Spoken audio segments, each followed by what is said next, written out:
Local support for News 6 has been provided by the Northwest Ohio Educational Technology Foundation, Bowling Green State University, and the members of WBGU-TV. Hi! We're the 6th graders from St. Mary's, Millersville, Helena, home of the Pacers. Welcome to News 6!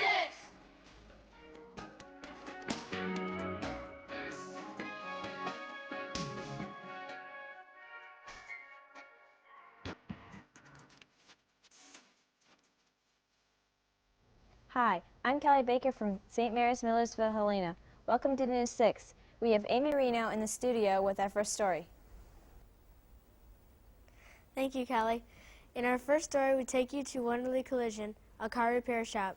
We were curious about the interesting sounding name and also about what exactly goes into repairing cars. Dave Wonderly willingly satisfied our curiosity.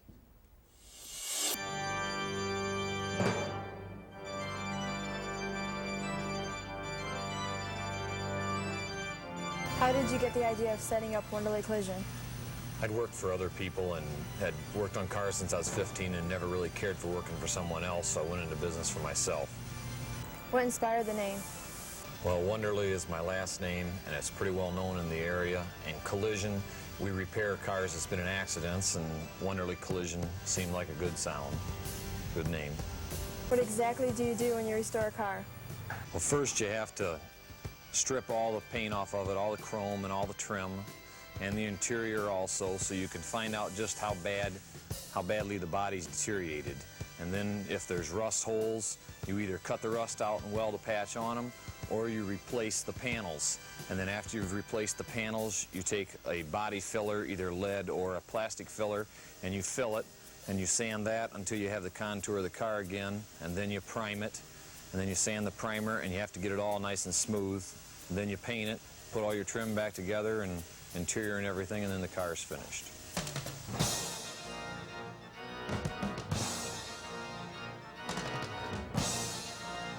Why do you like doing this? Well, I started working on cars in my dad and brother-in-law's gas station when I was only 15 years old. I always enjoyed it, and automobiles are a challenge on body work. Everyone needs to be repaired differently. No two jobs are alike, and just always enjoyed it, never got tired of it.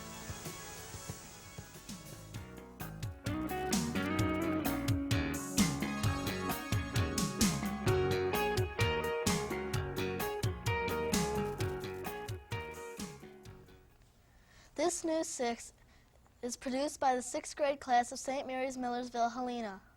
Helena is located in Sandusky County in the northeastern portion of the WBGU-TV coverage area. It has a population of 300 and was founded in 1839. We take you in our second story to Davidson's greenhouse. We learned that there are different kinds of plants and that some are annual and some perennial.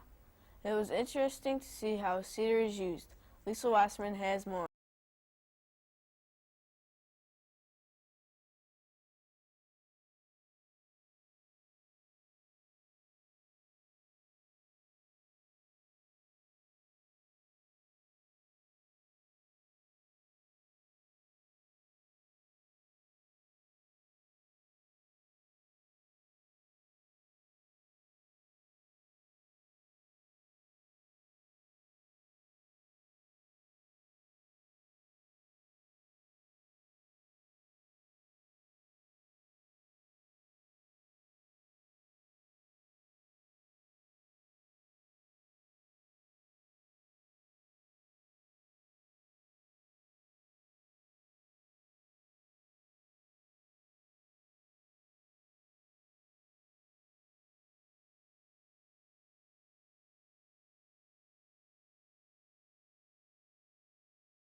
And soil, it comes bagged up in plastic bags like this. It's a combination of peat moss and wood chips ground up and little styrofoam balls in there, which allows oxygen down to the roots of the plant, which helps the plant to grow a lot.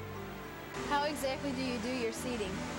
We have an automatic seeder that the seed is picked up by the nozzle bar, which runs on air, and then it goes down a little tube and into the flat.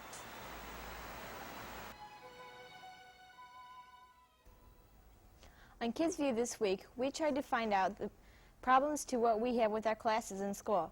We found very interesting answers to the question, which subject would you like to quit in school and why? Here's Andy with our responses. Hi, this is Andy, reporter for Kids View. The question for today is, if you could quit one subject from school, what would it be and why? Kelly, what do you think? Science, because I'm going to be a lawyer. Lori. Social studies, because it happened a long time ago. And Shem. English, because it's too hard. Thanks, this is Andy, signing out for Kids View. Our last story is about Hbert Farms. We found out exactly how much care goes into the raising of hogs so that the meat is clean and safe to eat. We found the hog farm very clean despite the smell. Lori Tong has more. Greg, how did your family get started in this business? Well, it's been a family operation for many generations, and I guess I started with my grandparents raised pigs, and then my dad did for a few years, and I started with a 4-H project when I was 10 years old and just kind of gradually expanded as the years went on. What do you enjoy most about raising hogs? I've always enjoyed them, and I guess the thing I like about them the most is that they're an extremely intelligent animal. Next to the monkey family and the dolphins, pigs are the smartest animals, and they're by far the smartest farm animals, and they make you good money. How many hogs do you have here? Normally we run 60 to 70 sows, farrow to finish, that'd be the mothers, and we usually have a total of around 500 head, but at this time we're depopulating to start up another SPF herd, so we have around 120 to 150 head here at this time. How do you take care of so many animals? Well, it kind of leads for a pretty busy day. We have everything pretty well organized, and we feed once in the morning, all the sows and that. Then like over here in the finishing barn and our nursery, that's all automatic feeders and waters, so that's mostly checking them and like once a week cleaning out, but it's pretty much all a family-run operation. What is new in your hog operation? On our farm, we're kind of starting a new project where we're going to begin primary SPF herd.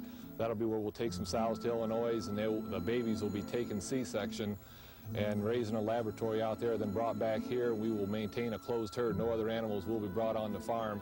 And this is to try to cut down on any disease problems. We won't have to feed any antibiotics or give them any vaccines, so it should, in the long run, give us a healthier product for the consumers.